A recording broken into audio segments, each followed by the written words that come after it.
Welcome. I'm going to be talking about basically how we began interfacing with Interledger, right? So this is overall the story of where we're at. And my name's Todd Weaver. I'm the founder and CEO of Pure.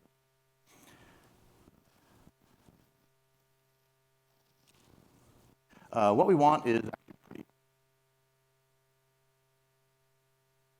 just an app store for our operating system to compete with Apple App Store and Google Play Store.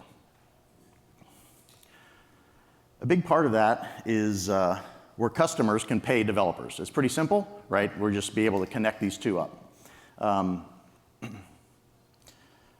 Connecting developers with paying customers, what we actually have to be able to do is have app developers select a per app fee, and that could also be like a $5 fee or a subscription or even a donation. We already have this store in place. We actually just distribute all those applications for free. So a underpinning for us was looking at how we wanted to implement payments.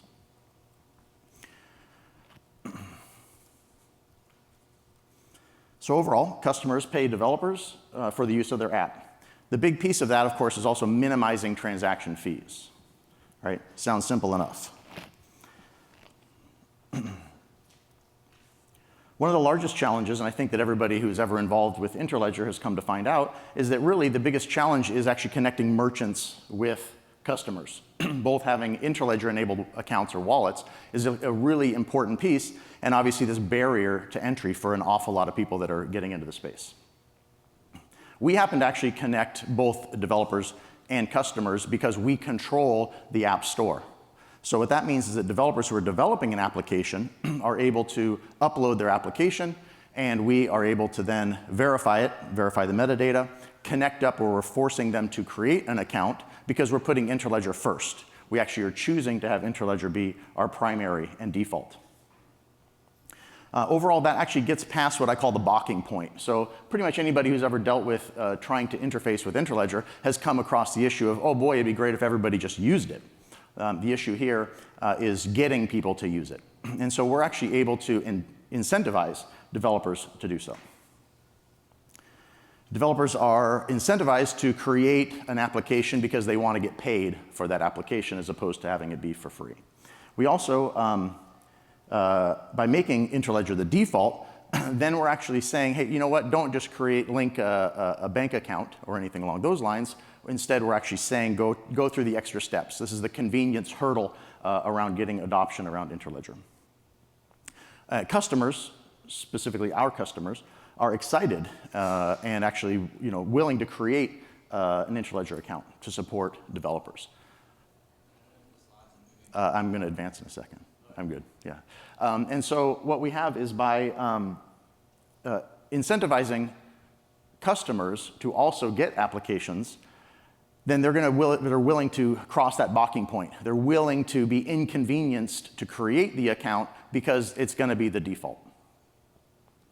So once an account is created, of course, at that point, then you have that adoption, and everything becomes that sort of one-click advancement. For being able to get additional applications or other services that they want. So what we don't want to be for payments, like credit cards, et cetera. What we want to be able to actually advance something that we want to see in the future, right? So we don't want to be the same that everybody else is doing. A lot of things that you'll hear about later on in the talk are ways that we're trying to change the future, right? From the hardware we make, software we make, applications we make. And this is where we align really well with what the Interledger's entire future is looking like. We also don't want to get charged for just processing, right? A huge piece of any type of payment processing is all the fees that go along with that pleasure. We also don't want to pass those fees on to anybody else and then just sort of book that revenue. That's really a lose-lose pricing model for customers and developers.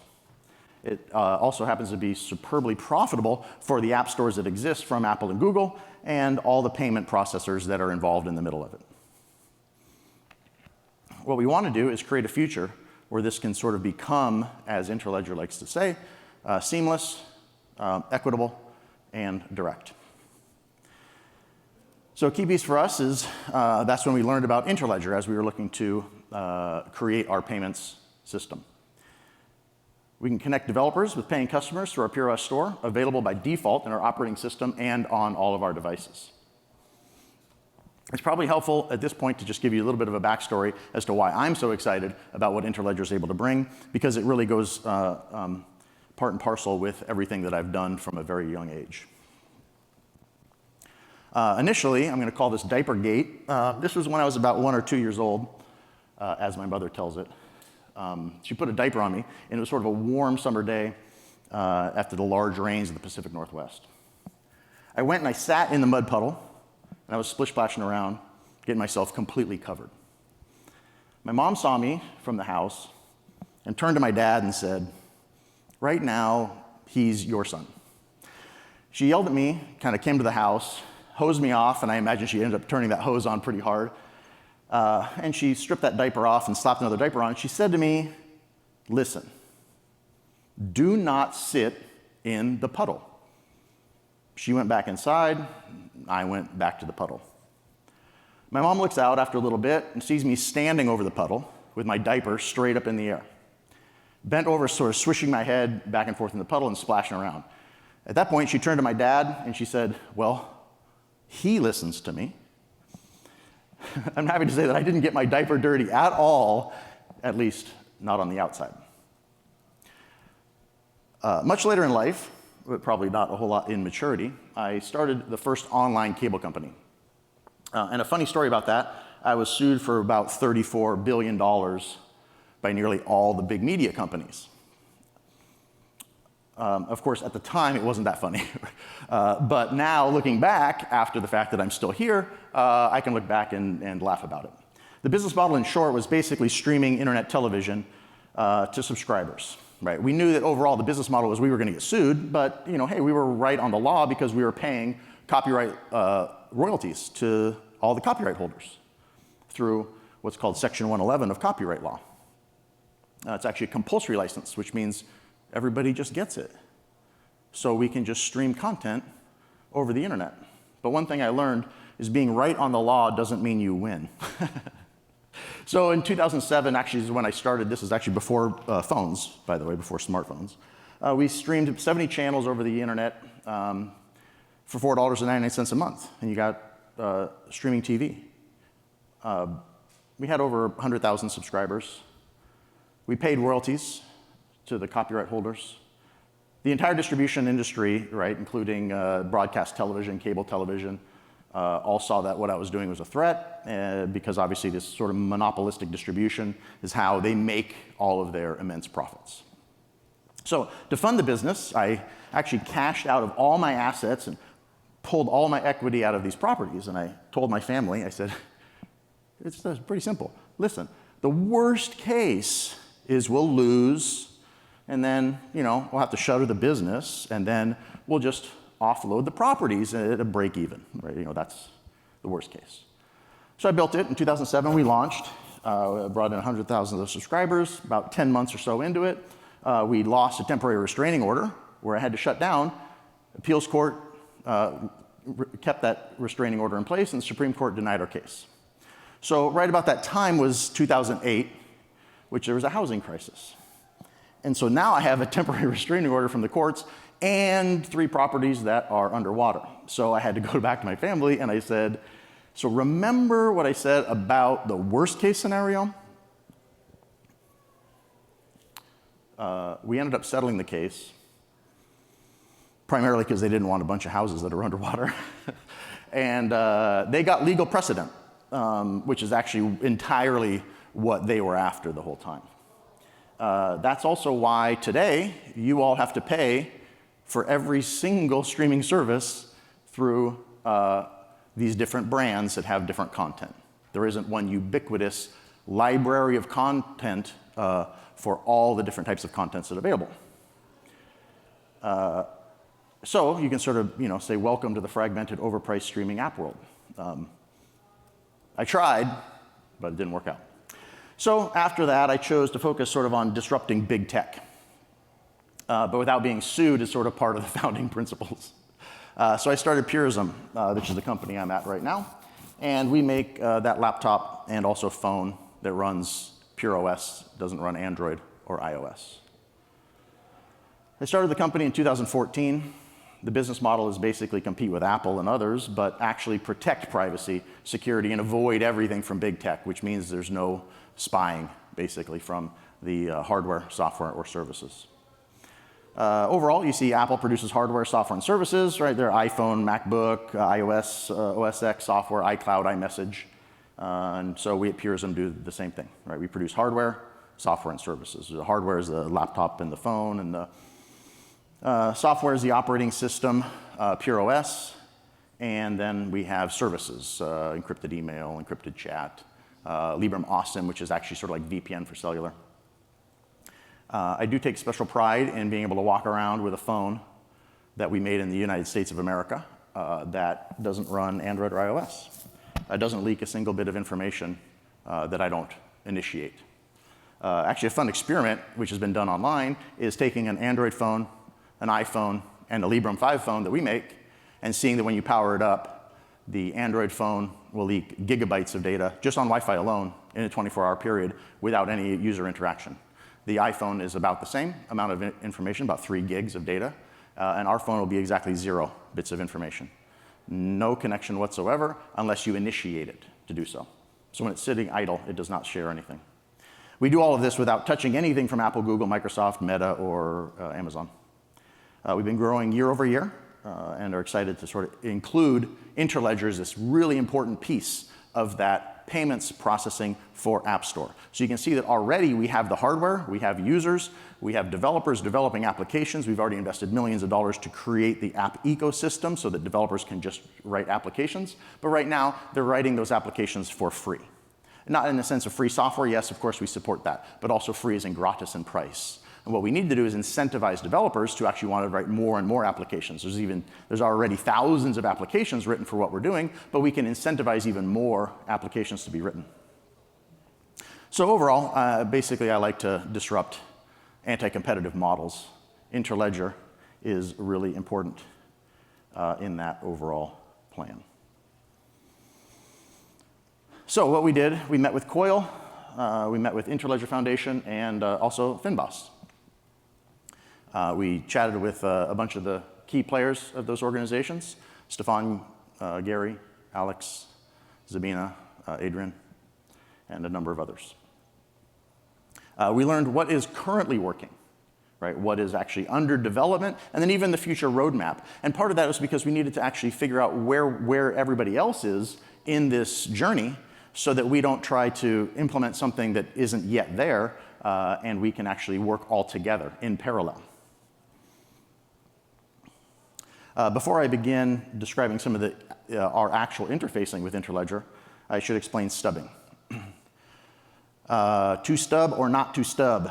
The answer, of course, is yes, stub. It's very important. It's extremely important to actually work in parallel with a bunch of other groups to make sure that you're advancing. And oddly enough, with enough stubs, everything seems to work. So we can actually demo end-to-end flow for a developer uploading an application and a customer actually paying for that application by stubbing out the transactional level, depending upon where the development of Rafiki happens to be at, as an example. So what you get with stubbing is you simulate lower-level functions with fake code. And then you can make sure that everything tested above it functions, and then over time, you replace those lower-level functions. So what that means for us is we started with an overview, and then we moved through the design phase. And then we worked through making a lot of those designs function with stubs. Then we overall replaced the stubs with functioning code, which we're incrementing through right now. And then the last page, of course, is to launch. This also allows for us to be able to communicate with the other teams. So as an example, right now, we're working with Rafiki and the development environments that we're able to spin up both of those with Rafiki right now and actually see transactions occur. within a development environment. The next step after that is working with Finboss about account creation and then actually bringing that to production. This is basically an overview, which I'll get through in a little bit. Each of these stages, what we ended up doing was we designed our overview for a developer coming in, making an application, having all the documentation of how they need to create an application, and then, of course, link to that within some type of public repository. One of the key functions that we have with our store is all code has to be free software, which means that the source code has to actually match what's called a GPL or a free software license. And so we can just point to the source code, pull it in, build it, and then that allowed us to basically create it where we can have just simply metadata for the pricing model that we can implement with Interledger. Then we move on to the publish side of things, where the app developer can simply, once that metadata is imported, be able to click publish, and then at that point the application is actually in our store, ready for purchase by an end customer. The get rewarded piece, of course, is this entire Interledger-backed payments process. Because we, again, control both ends of this, we can actually work with those developers to create those accounts, right? We're incentivizing. We're going to bring thousands of accounts to Interledger as soon as we're able to light up those accounts, right? So working with Rafiki, working with Coil, working with Finboss, we're going to be able to immediately upon launch bring thousands of developers to that and tens of thousands of customers who would then in turn also want to see all of this in action. Primarily because of the entire motive that we have, being a social purpose company, we have a tremendous fan base of people who want to see change and want to see the future of technology for the better. This all ties into the underpinnings of what Interledger is about. So then we turn to a list of milestones. I will not read all those here, but basically broke these down to 12 milestones. These equate to roughly about a month each as we're able to get through it. And we're about halfway through those right now and continuing to work with the associated teams to make sure that their roadmap aligns with where we're at and replacing some of those stubs with the functioning code. So, as an example, we iterated through some of the designs of the store interface. This is actually on one side, you'll see the desktop, the other side, you'll see a mobile interface that, in this case, it's showing a web viewer. And this one's a $5 purchase, which we have already fully set up for the application coming in with the metadata and being able to trigger the payment initiation. The other things that we do through there is you can sort of see the nutritional information about the application itself. This is just sort of the metadata showing visually in both the desktop and mobile interfaces. Then what we did is we designed the payment flow in these 3 steps. This app here happens to be for a fixed price. Purchase the price, see the information. You already have an account registered, and that account happens to also be linked to, in this case, a Finboss payment account. And so then you're able to actually initiate that. You'll get the confirmation page where you're able to log in and verify, which was shown in earlier screenshots and earlier demos. And then purchase is complete, and at that point it comes back to say, hey, that application is available to install across all the devices that we have. This app here is for showing just a different use case of optional donation. We chose these 2 applications because they had different use cases and also different developer cases. One of them is actually default installed, the Chats application, so then people can donate and go to the store and see that. So we wanted to donate user flow. And the other thing, by having an example application is actually a purchase, then we also have it where we have that user flow addressed. The third user flow of subscription or patronage or donate on a regular basis is the third one that we have for a number of other applications. But the first 2 are the ones that we're really making sure they work completely end-to-end as it is now. Then what we did is we actually stubbed out the developer profile so that a developer can create the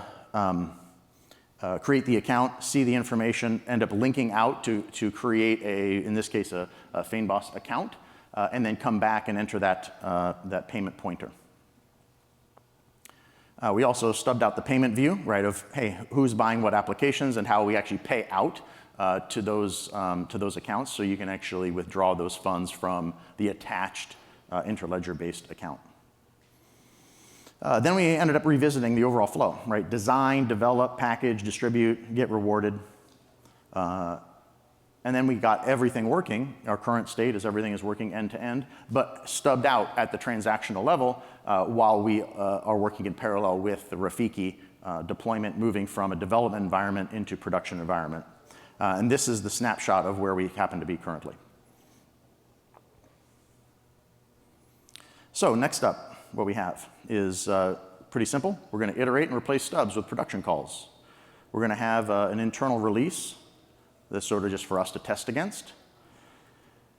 Then a public beta release and a public launch, which we're expecting to do in line with Rafiki and also in line with Feinboss's schedule, which is probably going to be early 2023. All of that overall, you'll see each of those payment flows all powered by Interledger as the default. Thank you.